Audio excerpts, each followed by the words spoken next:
just a thought, but these tall things would mark the landscape and allow people to see that there's something here, something to stop for. So here's the Morck Hotel, landscape the street, get back down to the river. The idea is not to change the outside of the hotel, but really to take it back to what it was, to restore it. So this is, again, an early idea. We actually thought about it. The original idea was to add one floor to the hotel to get up to the top, but we won't be doing that.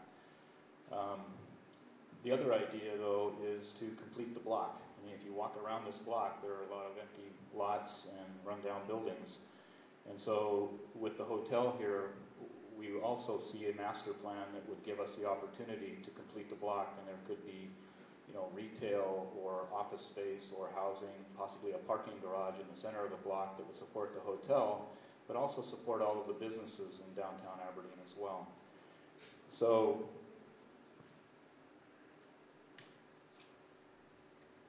that would look something like this, where you would be able to pull off the street, drive in, drop off, go into a parking garage, go into the hotel, and possibly have some retail or other spaces around it. This is a rendering, the most up-to-date rendering of what that idea might look like. Again, these are only ideas, not fait accompli. But the yellow paint on the outside of the hotel would probably change. The purple windows would change, although I'm a University of Washington grad. My Bob's taking offense to that. You don't like? That's my paint. That's your paint? Well, I've got a really good deal on yellow paint one time. Needed a place to use it. Anyway, that would probably change. We don't know if we'll put brick back on the outside of the building, but we're certainly going to break up the mass of it with maybe some Juliet balconies or things like that that start to give some visual interest to the building as we go around. There are a couple of ways to deal with that. We can apply some brick to the building if we want to, but we can also use a trick called trompe-l'oeil. And trompe-l'oeil is a French term called trick of the eye, and you can do a very interesting paint on a building like this that starts to allude to other things like brick or artwork or things like that. So that may be another opportunity. So that's kind of what we're thinking. We'll restore the outside of the building. The terracotta will be restored as much as we can. And also, you know, we are going to try and do this in an affordable way so that, you know, we can actually complete it. We are really looking for your input as well. The renderings here, these look pretty grand, and I'm not sure that when we think about the ballroom that it's going to be a Four Seasons type ballroom or an Olympic Hotel type ballroom. You know, this is what we have. It's got a beautiful vaulted ceiling. The cove along the edge has lighting, or used to have lighting in it.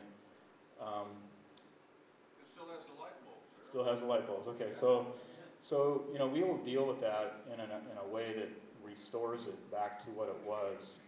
We'd probably like to keep the vault, and actually I just noticed as I was sitting here, there's stenciling along the ceiling where the old ceiling was. That, you know, again, that gives us some clues to what was here before.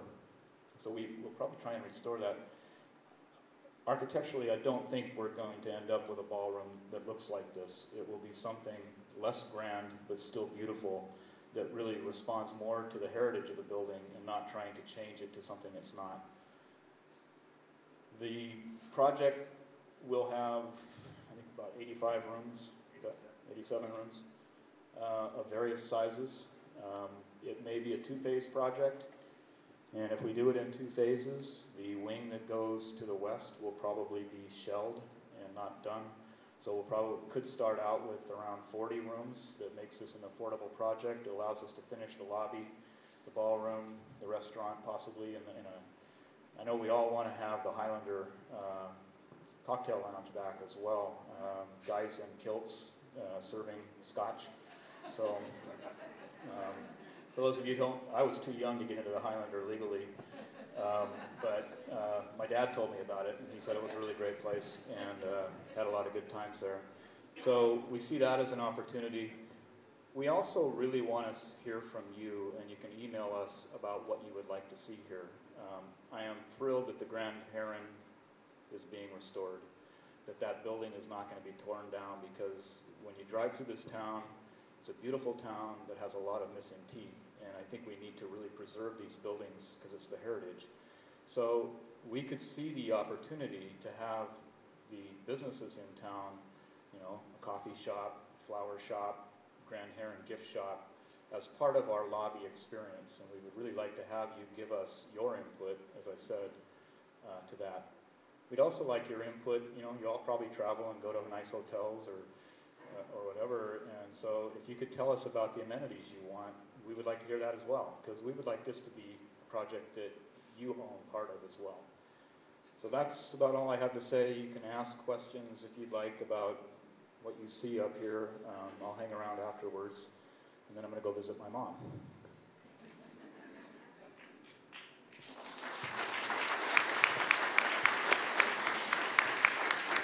Thank you, Mike. Kidding aside, the building is painted yellow and purple, and I am an Oregon duck. So you can hiss and boo about that all you want, but worst case, we have to paint the windows green. Oh, apparently not. I'm a duck as well. That's right, Mike did grad school. Mike, I believe if you could give them your website for your company. Well, I have some business cards here, but our website is www.rfmarch, and everybody says rfmarch.com. We have little icons on our website that allude to each person who's in the office and what they're doing as a hobby, and mine is a bicycle, and that will get you to my email. Or you can just write mmiller@rfm or ARCH, and that's my email as well. And I do look at the Aberdeen Revitalization. It's not a website, I guess, or whatever it is, but I do monitor that. And so if you are interested in putting comments there, that's a good place as well. I'd like you to do so, because Mike's firm has really done some pretty tremendous architectural activities, including what is finishing up a 700,000 square foot senior housing center up on the bluff in Issaquah.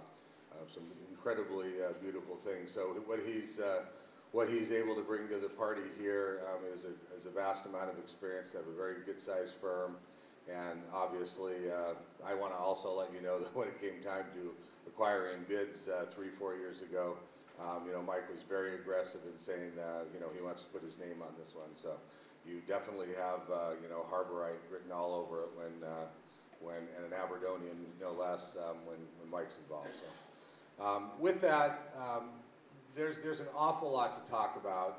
I think Mike did a great job today of talking about what the hotel could be. I want to spend just a little bit of time drawing some parallels to the activities that you're undertaking right now with your Aberdeen Revitalization program, and my own personal experience in Astoria. And I'll start with a comment that I hear an awful lot when wandering around the harbor, which is a dated one since your group has started, by the way, I hope. But it's Chester, Aberdeen could never be Astoria. And I said, well, what do you mean by that? Well, you've got that beautiful river, and your downtown is just so vibrant, and yours is a tourist town. And our town, frankly, is a town that is always going to be a place that you're just bombing on the way to the coast, and you're going to go through at 40 miles an hour. And it's not that you aspire to be a tourist town. We in fact in Astoria, during an awful lot of our revitalization efforts, called it the T word, because we were kind of proud of having the town to ourselves an awful lot of time during the year. Can't do much about it during July and August. And of course, we all like people, and it's fun to meet new people coming in from out of town. And when we really are honest with ourselves, we rely on other people coming through town to provide an awful lot of business for our shops and other business activities. So we need those people.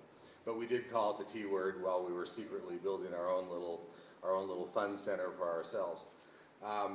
The comment that I make most often when I hear the term Astoria, or Aberdeen can never be Astoria, as I say, Astoria didn't used to be Astoria.